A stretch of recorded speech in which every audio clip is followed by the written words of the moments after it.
اعوذ باللہ من الشیطان الرجیم بسم اللہ الرحمن الرحیم۔ معزز خواتین و حضرات، عزیز طلبہ و طالبات، ڈیلی قرآن کلاس میں آپ سب کو خوش آمدید۔ امید ہے آپ سب خیر و عافیت کے ساتھ ہوں گے۔ آج ہم پڑھیں گے سورۃ النساء، پارہ نمبر 5، آیت نمبر 64۔ لفظی ترجمہ سماعت کیجئے گا۔ وما اور نہیں، ارسلنا ہم نے بھیجا، مر رسول کوئی رسول، الا مگر اس لیے، لیطاع تاکہ اس کی اطاعت کی جائے، باذن اللہ اللہ کے اذن سے، ولو اور اگر، انہم یہ لوگ، اذ جب، ظالموا ظلم کر بیٹھے تھے، انفسہم اپنے آپ پر، جاؤکا حاضر ہوتے آپ کے پاس، فاستغفر اللہ پس اللہ سے مغفرت طلب کرتے، واستغفر لہم الرسول اور ان کے لیے رسول بھی مغفرت طلب کرتے، لوجد اللہ تب اللہ کو ضرور پاتے، توابن توبہ قبول فرمانے والا، رحیمن بہت رحم فرمانے والا۔ اس آیت مبارکہ کا گزشتہ آیات کے ساتھ ربط اور تعلق یہ ہے، اللہ رب العالمین نے منافقین کے رویوں کو، ان کی اندرونی قلبی حالت کو بیان فرمایا کہ دعوے ایمان کے کرتے ہیں، مگر اپنے معاملات کو لے کر، اپنے جھگڑوں کو لے کر، اپنے کیسز کو لے کر وہ جاتے ہیں یہودیوں کے پاس اور فیصلے جا کر یہودیوں سے کراتے ہیں۔ تو اس کا مطلب یہ ہے کہ انہوں نے رسول پاک صلی اللہ علیہ وآلہ وسلم کی حاکمیت کو تسلیم نہیں کیا، رسول پاک صلی اللہ علیہ وآلہ وسلم کو حاکم نہیں مانا، فیصلہ کرنے والا نہیں مانا۔ رسول پر ان کا عجیب ایمان ہے کہ دعوے ہیں رسول پر ایمان لانے کے، لیکن حاکم مانتے ہیں یہودیوں کو۔ تو اس کا مطلب یہ ہے کہ ان کے یہ دعوے زبانی کلامی ہیں، یہ دعوے کھوکھلے ہیں، یہ دعوے بے بنیاد ہیں اور جھوٹ پر مبنی ہیں۔ اللہ رب العالمین نے اس آیت مبارکہ کے اندر رسول پاک صلی اللہ علیہ وآلہ وسلم کی حیثیت کو واضح کیا، تمام انسانوں پر یہ بات بآور کی۔ اللہ پاک فرماتا ہے کہ ہم نے جب بھی کوئی رسول بھیجا، مبعوث کیا، دنیا کے اندر جب بھی کوئی رسول ہم نے بھیجا، اللہ پاک فرماتا ہے اس کا مقصد کیا تھا، اس کی غرض و غایت کیا تھی،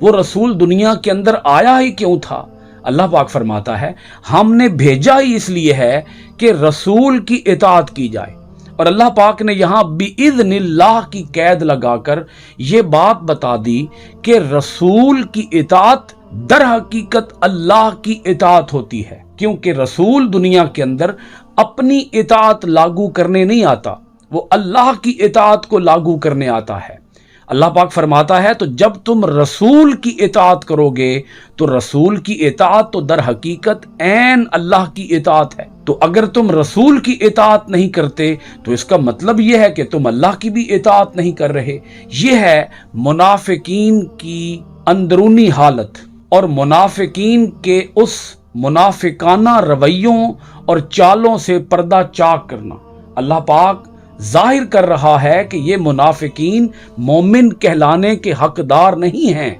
یہ دعوے کرتے ہیں ایمان کے، اور یہ محض دعوے ہیں، دعووں کے سوا کچھ بھی نہیں ہے۔ اگر یہ دل و جان سے رسول پر ایمان لاتے تو رسول پر ایمان تو اس بات کا تقاضا کرتا ہے کہ یہ رسول کی اطاعت بھی کریں، رسول کو حاکم بھی تسلیم کریں، اپنے معاملات کو لے کر، اپنے جھگڑوں کو لے کر، اپنے مقدمات کو لے کر رسول کی بارگاہ میں آئیں۔ یہ یہودیوں کے پاس پھر کیا لینے جاتے ہیں؟ کعب بن اشرف سے یہ فیصلے کیوں کراتے ہیں؟ تو اللہ پاک نے رسول کی حیثیت کو واضح کر دیا کہ رسول محض دنیا کے اندر اس لیے نہیں آتا کہ اس کے ساتھ محبت کے دعوے کیے جائیں، اس کی غلامی کے دعوے کیے جائیں، اس کی عقیدت کا دم بھرا جائے اور فیصلے جو ہیں وہ یہودیوں کی عدالتوں سے کرائے جائیں۔ یہ نہیں ہو سکتا۔ اب یہاں آپ اس بات کو سمجھ لیں کہ ایمان اس بات کا تقاضا کرتا ہے کہ رسول کو مانا بھی جائے،